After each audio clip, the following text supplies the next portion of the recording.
So I have it's something we've talked about, I'm sure, plenty of times, but a suggestion to whiskey fans out there, especially if you're out and about and traveling, you might find yourself on a little vacation or a different part of the country or what have you.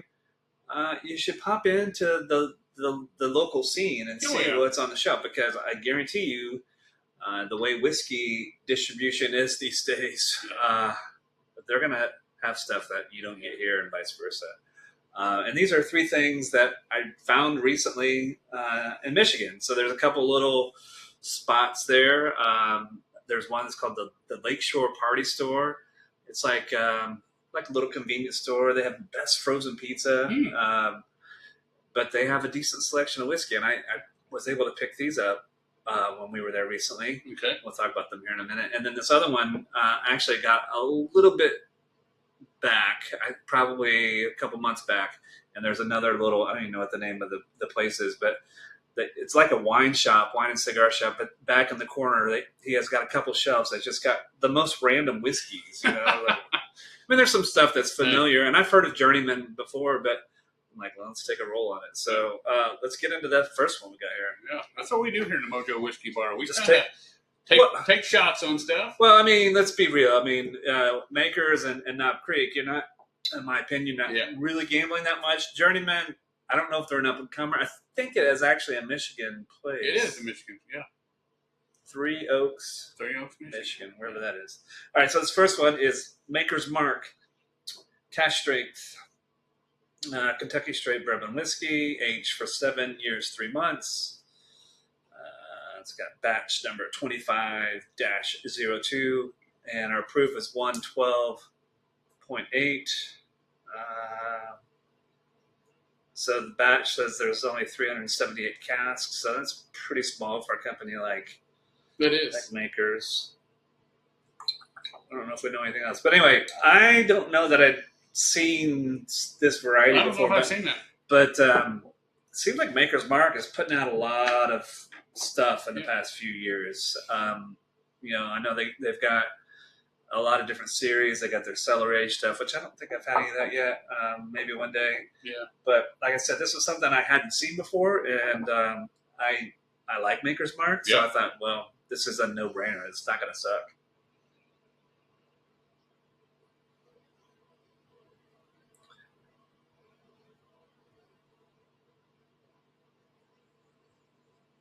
Now, to me, I usually get on a Maker's, especially like that, the Cask 46, I get a lot of cherry on that one. Yeah. I get a little bit, it's almost cherry cola-ish for me. Mm-hmm. Maybe almost chocolate-y, sort of. Like a dark chocolate? Yeah, a little bit. Yeah. You still get that kind of that smell of just walking through the woods a little bit. Yeah. Yeah, it's outdoorsy. It's outdoorsy, yeah. I like it. Yeah.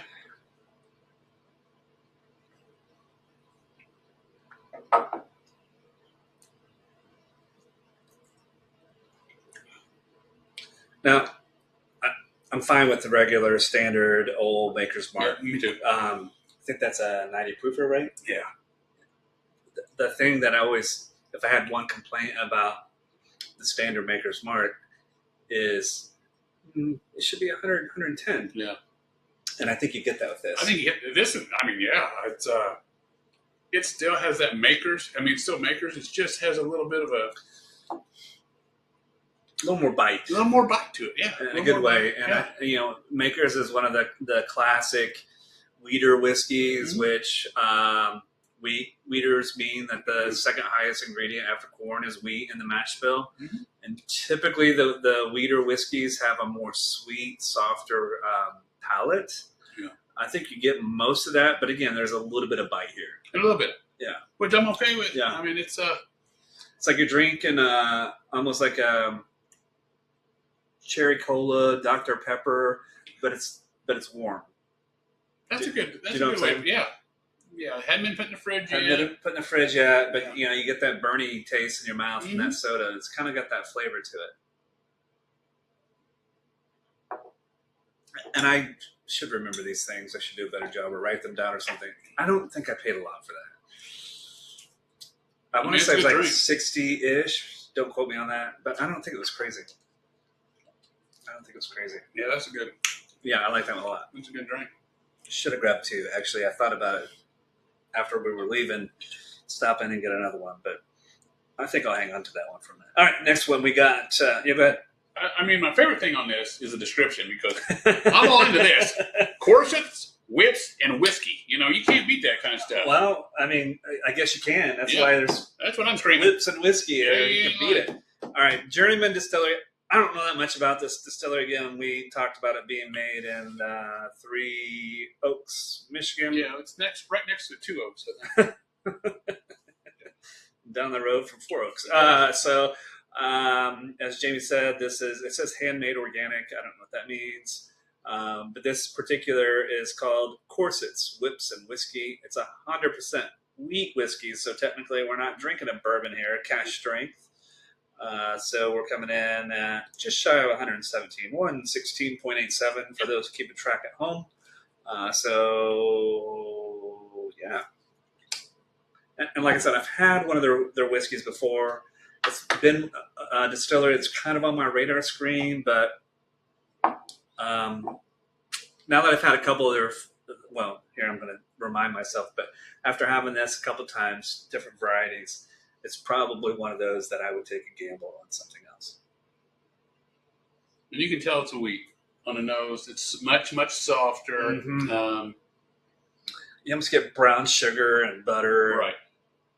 Like a pancake. Yeah, that's right. You're getting butter pancake. Yeah. It's bready-ish. No, pancakes probably more so than bread for me. But a pancake that's like, you got a good chunk of butter on there, and maybe French toast would be better, actually. Yeah. A little more brown sugar. I don't know. Anyway, really good. It's a sweet nose, very soft. Yeah. All right.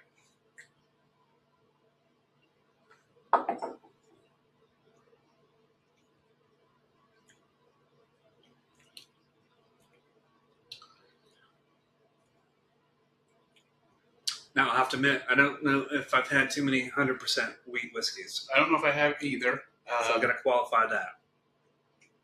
I know wheat in a bourbon tends to make it a little bit sweeter, a little bit softer, and that sort of thing. It's got some bite for me. It does, and this is unusual. What I'm going to say is unusual for me. I'm pulling almost some licorice out of this, which is unusual. Yeah. Because the nose kind of took me back to almost oddly when I was a kid, and my grandma would be fixing Sunday morning breakfast or something too. Yeah. I mean, pancakes and all this kind of stuff. But this takes you back to more sweets, just different sweets, more of a licorice candy type of a. I could buy that. It's very, now that you said that, it reminds me of that Peerless a little bit. Not really. Peerless Rye. We had this a while back. Mm-hmm. If you haven't checked it out, be sure to. But this was a Peerless Rye whiskey finish in an absinthe barrel, and this had a lot of licorice. Oh, ton. Yeah. On it. So this has that, but maybe not to the extent of that. But I do get that. It's a really good note that you pulled out there. I don't know. It's nice. It is nice. All right. So if you know me, I was trying to look and see how many I have. I'm kind of a sucker for a lot of these Knob Creeks. Yeah. Like if I see store picks or single barrels, Hard to beat. Ryes or the bourbons, I'm probably going to grab one because they're all a little different, but they're all consistent at the same time. If that makes any sense, probably not. That's okay. This is Knob Creek Single Barrel Reserve 9-year whiskey, which is their standard stuff. But this is the Single Barrel Reserve. The standard Knob Creek usually comes out at 100 proof. This is coming in at 120. So I don't think I'd seen anything like this before. Sometimes you get to see the store picks, which I think the store picks are usually at 120, right? Mm-hmm. Typically. So anyway, I don't know what we're getting into, except that it's Knob Creek at higher proof, which Knob Creek, one of my favorites, especially that the 9, the 12. What do we sell on? The 15 is probably the best, or the 12? The 12. The 12. The 12, yeah, because the price difference between the 12 and the 15 is just not worth it. And the 18, forget about it. I mean, it's... And the 21. Yeah, well... Just don't do yourself any... I haven't even... Don't even look for it. I haven't even explored the 21. I mean, if you had Knob Creek before, It's there. it's all there. Nutty. Yes. Very nutty. I mean, yeah, it's classic. You know, you sent me an article the other day, and this is sort of related, but, Jim Beam, I guess it's been a few months, they announced that they were closing down slowing down or pausing some distillation at their, I think their Claremont facility. Yep. And then the article that you sent the other day, MGP is hard to believe. Making some moves to slow down operations too. So there is a lot of folks that are talking about that bourbon boom that happened the past couple of years might be slowing down quite a bit. And that MGP will affect Penelope, which is kind of a concern of mine. I love Penelope. I know. So. I know. I mean, but also a possible translation for consumers is that sort of hints that they're sitting on a lot of inventory. Yeah. And I think bourbon prices, all these special releases, the pricing kind of went a little nutty there for a minute. So maybe we're about, as consumers, as customers, about to benefit from this. I don't know. We'll see. Yeah. Because whiskey's not going away.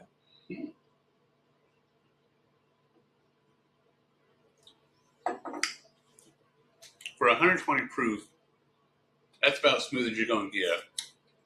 Yeah. For 120 proof. I mean, there's didn't seem to be a ton of bite there. Actually, there probably was more bite on this I would say than so. this. Yeah. And it's smooth. It has that nutty. It's like going to the ball game and getting a bag of peanuts. Yes. And there's like that would pair so well with this, That. But it is very peanutty. Maybe even a little Cracker Jack. Yeah, Cracker Jack, sure. Yeah, we add a little caramel in there, a little popcorn. Mm-hmm. Yeah, that's a good idea. I mean, it's classic Knob Creek, Absolutely. obviously with an elevated proof. I don't think it drinks 20 proof points higher than their standard 9. I think there's a little bit more depth of flavor, and that's probably coming through the single barrel that maybe you don't get with their standard 9 year. Yeah. Again, I don't think it was crazy. Now, Jim Beam, Knob Creek folks, I do have some feedback.